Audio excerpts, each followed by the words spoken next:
To answer the question, so ang light-light lang po nung set namin. Sobrang para lang kami naglalaro, hindi po kami nagtatrabaho. Kaya napapasok namin yung mga TikTok contents namin, yung mga outside dun sa mga sa mga ginagawa namin sa set or sa series. Sobrang close kami ni Kiray, ni Ate Marian, ni Rafael, and lahat po ng cast. And kapag may chance na na gumawa ng content, ginagawa po namin. Meron pa nga magte-take na. Pero gagawin pa rin namin. Dead pa kami. Nasagot ko po ba yung tanong? Kami po kasi sa set, actually kung napapanood nyo yung mga guesting na ginagawa namin, kanina, kung gaano kami kakulit, mas lalo po kami makulit sa set. Para kaming mga nakawala pag nasa taping. Siguro binabawi na lang namin sa layo ng location. Alam mo yun, minsan, away-away yung eksena namin, magkakaaway. Pero sa totoong buhay, bago kami mag-take, sobrang sasaya talaga namin.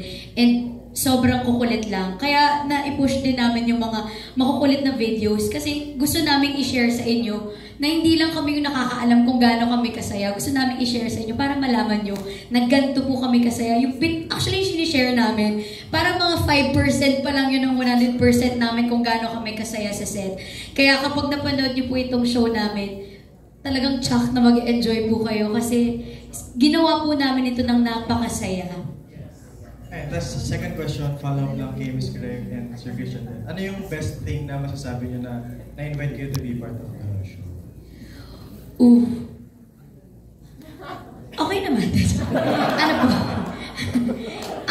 Actually, happy ako kasi si Direk Zig, pangalawang beses na po kami nagka-work. Yung una po yung indie yung ginawa namin. Kagaya nung nabanggit niya kanina, isa po ako sa mga nagawa niya ng mga indie na hindi sa gilid-gilid.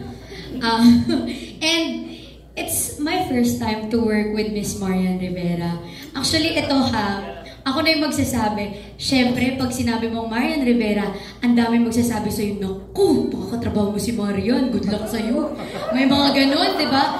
Tatakutin ka, annoy ka, sabihin sa'yo lahat ng mga hindi magaganda, pero sa totoong buhay po, lahat ng mga nagsabi sa akin na yun, gusto kong balikan isa-isa kasi lahat po yun mali.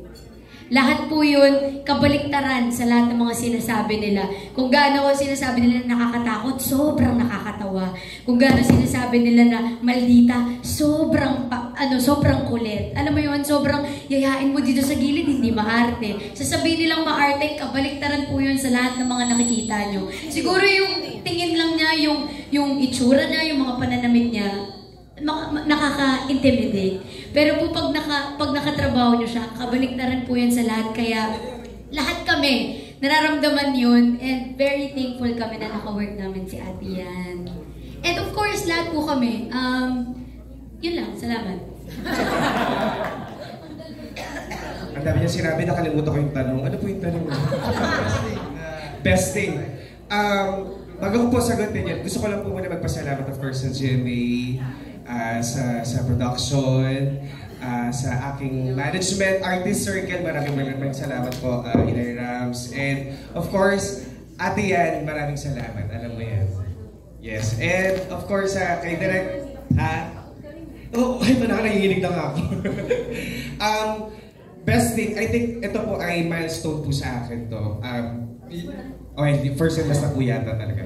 Pero kasi, mostly ang mga guestings ko po kasi sa Wish Ko Lang, Tadhana, Magpakilanman, job po ako dun. And isa lang yung character ko lagi, siguro dahil nga as an openly gay personality, ang role ko po lagi ay chismosang bakla, maritas na bakla, ganyan-ganyan. And this time, sobrang ibang Christian Antonin po yung nilatag sa akin. So it's a straight guy, and very proud po ako sa GMA to be very inclusive.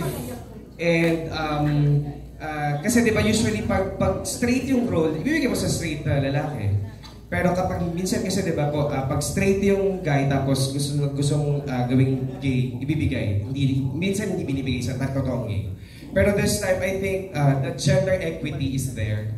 So I think binigay sa'yo yung role regardless of your sexuality kasi alam mong kaya mo. Alam ng tao na kaya mo. So doon po yung pinaka-proud ako and doon po yung best thing na nangyari sa akin dito sa career ko dito sa GMA. Maraming salamat po. Thank you. And I thank you. Thank you, Brian. Thank you, Kiran. Thank you, Christian. Next we have Sir Rick. Gcash ka lang. Hindi. Oo, di ba? Veteran. Pero yun nga po, grabe yung pressure sa sarili ko kasi ako I love my job, tapos kailangan focusan talaga. Pero I have this one saying na dapat you should treat others the way you want to be treated. Kaya sobrang bait, hindi mo sabihin sobrang bait ako. Pero hindi, like, I try to say hi to everyone po talaga. And I'm super blessed and thankful na nakatrabaho ko si Ate Yan, si Kuya Gabby, lahat po nung nasa set. I'm super thankful kasi ang dami ko pong natutunan sa kanila. Hindi lang po sa mga co-actors ko, pati na rin po kay Direk.